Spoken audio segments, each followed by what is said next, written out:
내가 돌아왔다. 누가 나를 맞아줄 것인가? 누가 부엌문 뒤에서 기다리는가?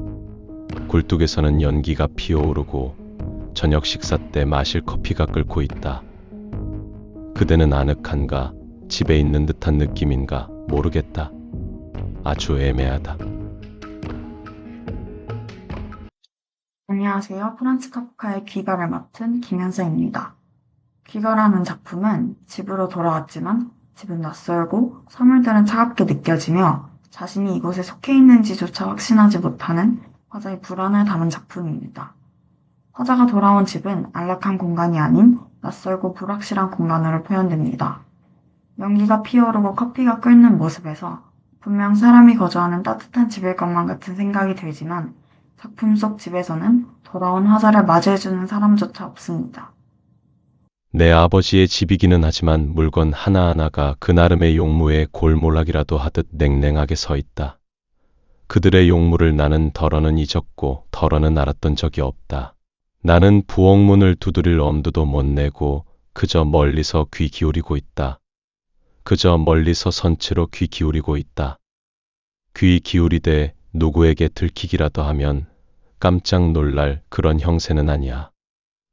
그 밖에 부엌에서 일어나는 일은 그들이 내게 감추는 거기 앉아있는 사람들의 비밀이다.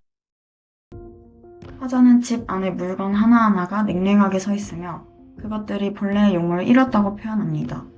이처럼 기능을 상실한 사물들은 독자에게 이질적으로 다가옵니다. 화자는 부엌문을 두드릴 엄두조차 내지 못하고 멀리 떨어진 채 부엌에서 일어나는 일들에 귀 기울입니다. 그러나 아무 소리도 듣지 못하고 그저 듣는다고 스스로 믿을 뿐입니다. 결국 자신이 듣지 못하는 것이 곧 그들이 감추는 비밀이라고 여기며 문을 열고 다가가는 일을 끝내 망설입니다. 작품 속 부엌문은 단순한 출입구가 아닌 부엌이라는 공간과 화자가 있는 공간을 단절시키는 경계로 작용합니다.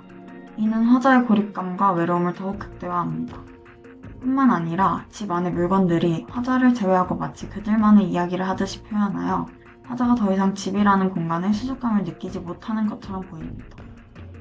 프란츠 카프카는 유대인으로서 독일어를 사용하는 체코인이라는 정체성의 경계에 서 있었습니다. 작품 속 주인공의 소외감은 민족, 언어, 종교, 심지어 가족 안에서도 안정적으로 속하지 못했던 카프카의 삶과 직결됩니다. 디아스포라, 고전 그리스어로 파종을 의미하는 단어에서 유래한 표현으로 본토를 떠나 타국에서 살아가는 공동체 집단 혹은 이주 그 자체를 의미합니다. 카프카는 디아스포라 유대인으로서 사회적 소외를 느꼈고 이러한 소외감이 카프카의 작품에 반영되어서 잘 나타납니다.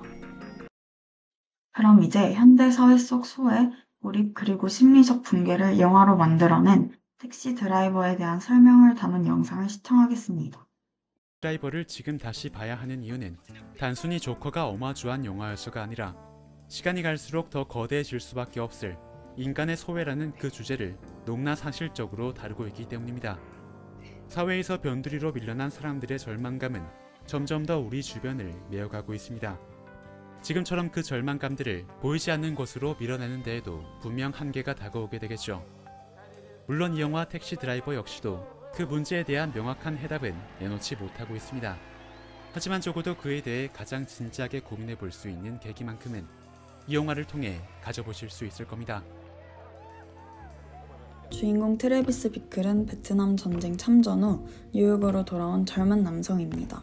그는 불면증과 외로움에 시달리며 낮에는 고립되고 밤에는 택시를 몰며 도시를 배회합니다. 도시는 그에게 부정적인 공간으로 보입니다.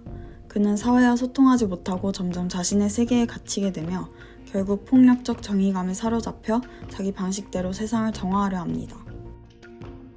영화 속 주인공이 도시의 혐오감을 느끼며 어느 공동체에도 소속감을 느끼지 못했듯 귀가 속 화자 또한 집이라는 공간에 소속감을 느끼지 못하는 것으로 보입니다.